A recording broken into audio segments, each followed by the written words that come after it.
Assalamualaikum warahmatullahi wabarakatuh. Berjumpa lagi dengan saya Kamaruzaman Bustamam Ahmad atau KBA. Kita mulai lagi kelas on the road kita. Ini saya sedang menuju satu kantor di kota Banda Aceh. Jadi kenapa saya bilang kota Banda Aceh? Karena saya berangkat dari kawasan Aceh Besar. Jadi ketika sampai ke Banda Aceh, saya mengatakan saya sudah sampai di kota Banda Aceh atau di Kutaraja. Nah, dalam kesempatan kelas on the road ini, saya akan share dalam sebuah konsep yang saya temukan, dan sampai hari ini saya belum begitu memahami konsep tersebut karena ya kurangnya pemahaman saya tentang dunia kefilsafatan. Tapi konsep ini saya temukan dalam buku Henry Corbin. Jadi kalau kita baca dalam versi Indonesia, Henry Corbin salah seorang peneliti atau ya Islamologis dari Perancis. Kemudian dia menghabiskan waktunya di Iran, meneliti tentang Iran. Kemudian dia juga meneliti tentang Ibnu Sina, kemarin saya sebutkan Avicenna. Dan salah satu karya besar yang sangat dan banyak sekali mendapat komentar dari para peneliti adalah tentang bukunya Creative Imagination, tentang Syekh Ibnu Arabi. Jadi dalam buku tersebut saya menemukan konsep creative imagination, atau bisa juga diartikan dengan active intelligence. Jadi bagaimana kita memiliki kemampuan bukan hanya berkhayal, tetapi memiliki sebuah imajinasi yang terkadang orang bilang itu sesuatu yang sangat tidak masuk akal. Tapi begitu saya baca beberapa karya, terutama pagi ini saya baca tentang Hamann, salah seorang filosof abad ke-18 di Jerman. Juga dia dalam melawan rasionalisme atau era pencerahan yang dimotori oleh para filosof dari Jerman. Dia juga mengedepankan kreatif imagination atau imajinasi, bagaimana kita memiliki imajinasi. Dan itu dalam karya tersebut nanti ada The Magus of the North, itu dia sebutkan tentang source of knowledge. Jadi imajinasi itu merupakan salah satu sumber pengetahuan. Nah, karena itu jangan pernah Anda mengabaikan atau mengatakan tidak penting untuk melakukan proses imajinasi. Hanya saja yang paling penting adalah bagaimana Anda memaksimalkan intelijensi Anda. Jadi ini mungkin agak sedikit berhubungan dengan apa yang membisikkan, apa yang membuat kita paham dari sesuatu yang ada dalam pikiran kita. Jadi apa saja elemen penting, karena itu sangat terkait dengan kemampuan dan penyiapan otak kita sebagai sebuah wadah. Jadi otak kita memiliki kapasitas yang amat luar biasa, dan banyak para ilmuwan menjelaskan tentang kemampuan otak kita. Hanya saja selama ini sejauh mana Anda mengisi otak Anda. Jangan sampai dibilang tidak punya otak, kemudian Anda memiliki kapasitas intelektual yang pernah saya sampaikan sebelumnya. Kemudian dari situlah Anda bisa melakukan proses perenungan, pendalaman, ya orang mengatakan meditasi, atau melakukan proses teoritisasi. Karena teoritisasi adalah sesuatu yang bersifat dengan divinity. Divinity itu ya sesuatu yang di luar sana. Jadi bagaimana kemampuan otak Anda melakukan proses creative imagination atau menggunakan aktif intelijen Anda untuk bisa memikirkan hal-hal yang amat luar biasa.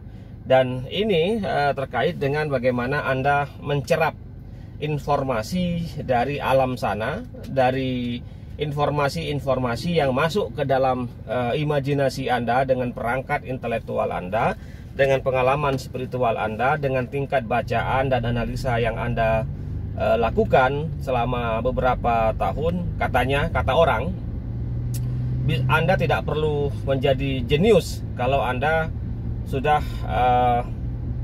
menyiapkan diri Anda untuk memberikan informasi ke dalam otak Anda. Jadi otak Anda itu seperti wadah. Anda menghabiskan waktu 10.000 jam. Jadi kalau Anda menghabiskan waktu 10.000 jam untuk membaca, maka Anda bisa jadi Anda mencapai derajat orang-orang jenius. Karena orang jenius mungkin mereka dalam lorong waktu, dalam lorong kehidupan mereka, mereka sudah diberikan stat yang agak lebih dari kita yang orang biasa. Nah, creative imagination ini terkait sekali bagaimana kita mempersepsikan, bagaimana kita mendapatkan informasi dari luar kita, kemudian kita melakukan proses prediksi, proyeksi dari imajinasi itu.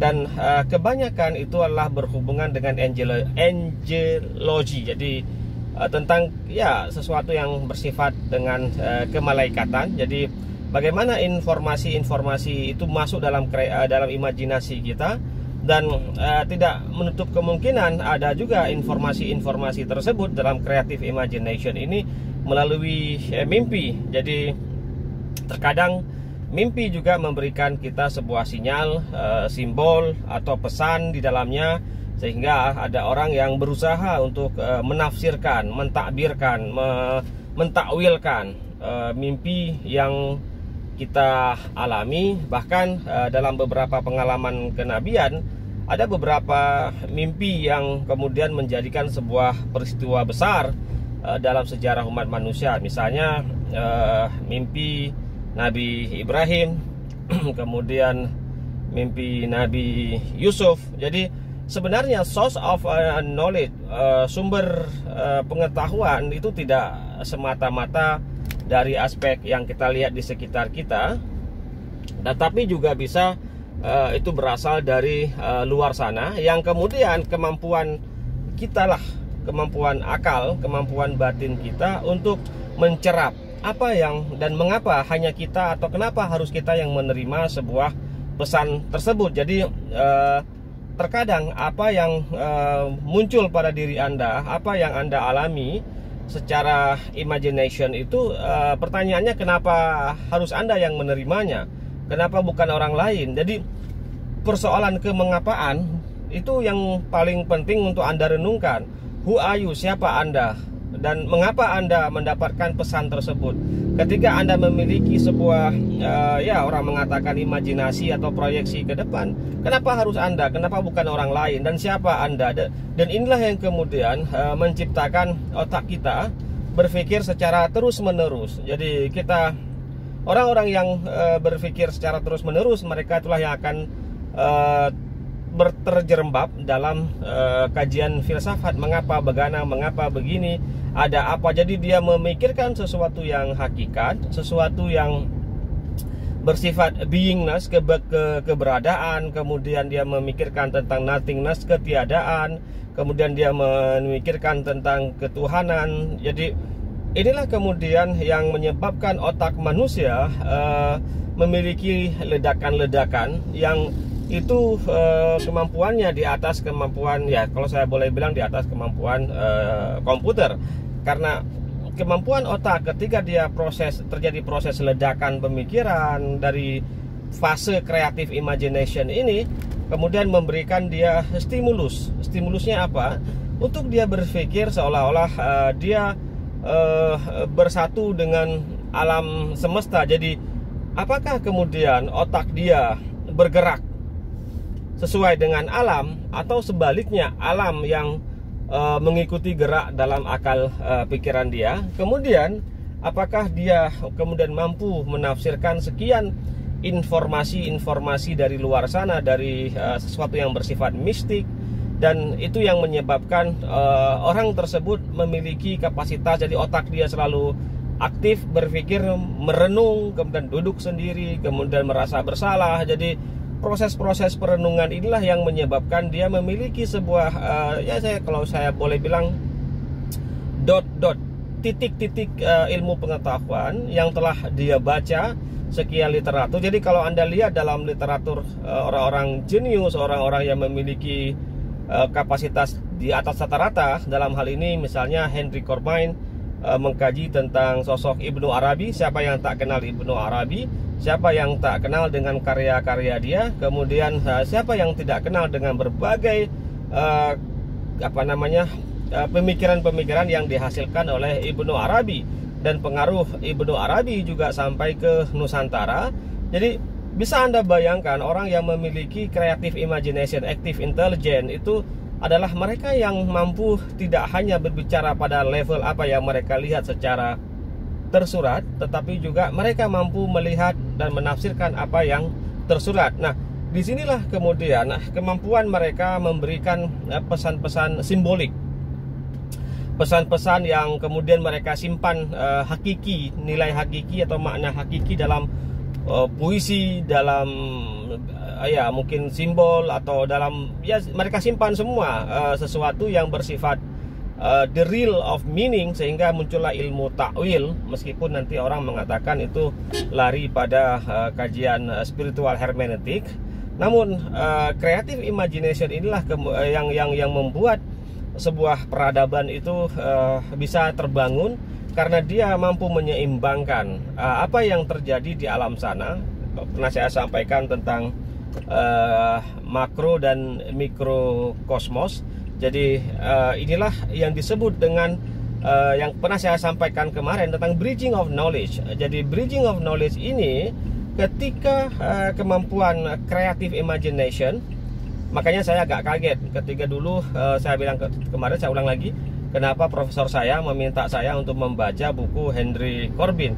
Karena apa? Karena Henry Corbin yang latar belakangnya adalah dari Perancis, kemudian dia menulis berbagai tentang filsafat, mampu melakukan sebuah jembatan pengetahuan dari konsep-konsep spiritual atau konsep-konsep yang dihasilkan oleh para ulama, para teosof, para filosof, para hukama dalam Islam, sehingga dia tidak menemukan sesuatu yang berbeda antara hakikat ilmu pengetahuan yang ada di barat maupun ada di timur, karena dia mampu menemukan jembatan itu. Tidak ada lagi dikotomi, tidak perlu lagi di proses islamisasi, tidak perlu lagi diintegrasi, dan tidak perlu lagi kita melakukan proses interkoneksi, karena orang yang melakukan bridging of knowledge itu dia sudah mampu menemukan, kemarin pernah saya sampaikan dalam sesi sebelumnya tentang kerak pengetahuan. Nah,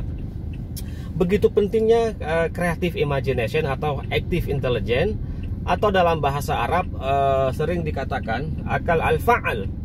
Jadi akal al-fa'al itu jadi fa'al, jadi dia terus bekerja otak kita. Makanya para ulama itu yang telah sampai pada makam-makam seperti ini, dia tidur dia ya tidak pernah tidur, karena otak dia terus bekerja, terus melakukan proses pendalaman, terus merasa dirinya ada goncangan batin, dan terus dia berhubungan dengan Allah Subhanahu wa Ta'ala, dan merasa agak rugi jika sepersekian menit dia putus hubungannya, koneksinya dengan Rabb atau Tuhan atau Allah Subhanahu wa Ta'ala. Jadi inilah kemudian kenapa orang-orang zaman dulu yang memiliki kapasitas active intelligence mampu menulis seolah-olah mereka tidak punya universitas, tidak punya guru, tidak punya artinya tidak punya bentuk kayak kita, jadi SD, SMP. Namun mereka karena ketaatan kemudian melakukan purify itu tidak hanya di batin dan di pikiran juga, sehingga apa yang mereka tulis itu seolah-olah itu memang kalau kita tidak mau mempersamakan dengan kitab suci, tapi memberikan sebuah ledakan, memberikan sebuah dorongan bahwasanya apa yang mereka tulis itu betul-betul dari hati, dari pikiran yang bersih. Kemudian orang jika ingin memahami pemikiran mereka harus masuk ke dalam alam berpikir mereka, harus masuk dalam alam spiritual mereka. Kalaupun bisa harus mengikuti perjalanan spiritual yang pernah dialami oleh beberapa mujadid atau para ulama-ulama yang telah menghasilkan ribuan halaman, ratusan jilid kitab. Kemudian mereka juga terus-menerus bekerja untuk ilmu pengetahuan. Singkat kata, kalau Anda memiliki CI, Creative Imagination, maka job Anda bukan menjadi mekanik yang kemarin pernah saya sampaikan, tetapi tugas Anda adalah to serve kepada ilmu pengetahuan, mengabdi kepada ilmu pengetahuan.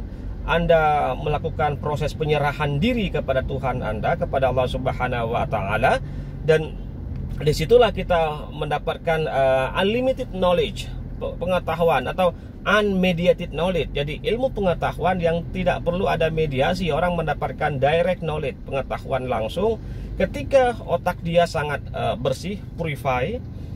Dan ini yang saya rasa agak sukar didapatkan terutama oleh kita pada zaman sekarang. Meskipun ada beberapa orang yang bisa mencapai derajat itu, tapi saya rasa itu memang sebuah perjalanan dan pendakian intelektual dan spiritual yang perlu dijaga terus-menerus. Jadi Anda ketika memutuskan menjadi hamba kepada Allah, juga Anda memutuskan untuk menjadi hamba kepada ilmu pengetahuan. Dan harus diakui, saya tidak perlu menjelaskan di sini, sudah banyak para ulama menjelaskan bagaimana sebenarnya dan apa sebenarnya ilmu pengetahuan, dan kenapa kemudian kita dalam Islam sangat dan diminta dan diwajibkan untuk belajar secara terus-menerus. Dan inilah rahasia tadi saya katakan tentang akal al-fa'al, aktif intelijen atau creative imagination. Saya rasa demikian sahabat, kelas on the road kita pada pagi ini. Saya sudah mau sampai di perempatan ini. Semoga ada manfaatnya. Kalau Anda merasa channel ini bermanfaat bagi Anda, silahkan Anda like, subscribe, dan share atau komen di bawah. Dan nanti kepada mahasiswa saya yang menjadikan ini sebagai bahan kuliah, semoga ada manfaatnya. Sekali lagi tolong baca buku Henry Corbin, Creative Imagination. Kalau tidak salah saya sudah pernah diterjemahkan ke dalam bahasa Indonesia. Demikian para sahabat, assalamualaikum warahmatullahi wabarakatuh.